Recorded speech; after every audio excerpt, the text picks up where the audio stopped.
This is day 316. There is no or, only and. A friend of mine from a past work life caught me off guard one day as I launched into a tirade about something that had had me really upset.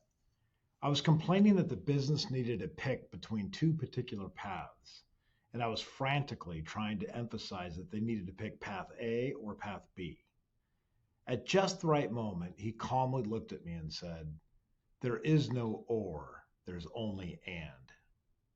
That comment completely deflated me because I realized the profound wisdom that was being offered. It is a phrase that has more importance than you realize.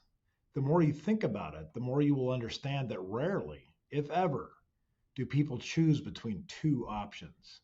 They almost always go with both, and so it goes with almost everything in life. Also, consider this: why do you even need to force a choice in the first place? You can do both, and you will find out one, both, or neither of them will work out in the long run. So forcing a choice has little consequence. I took this piece of wisdom to heart. Instead of fighting the company, I agreed to both. Everyone felt happy, but in the end, I focused on the one that I wanted to do anyway, and that turned out to be the right decision. This phrase has tremendous power in diffusing some of the most difficult and tense situations.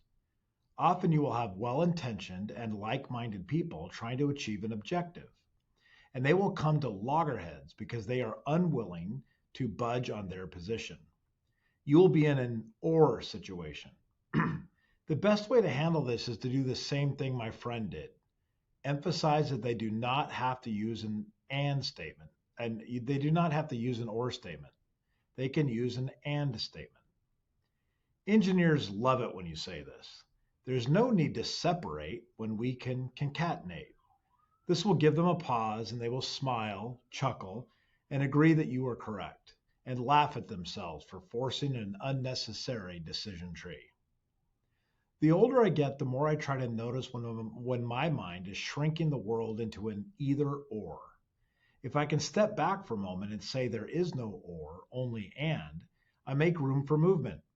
I give myself permission to test both paths in a small, honest way with clear measures and simple guardrails.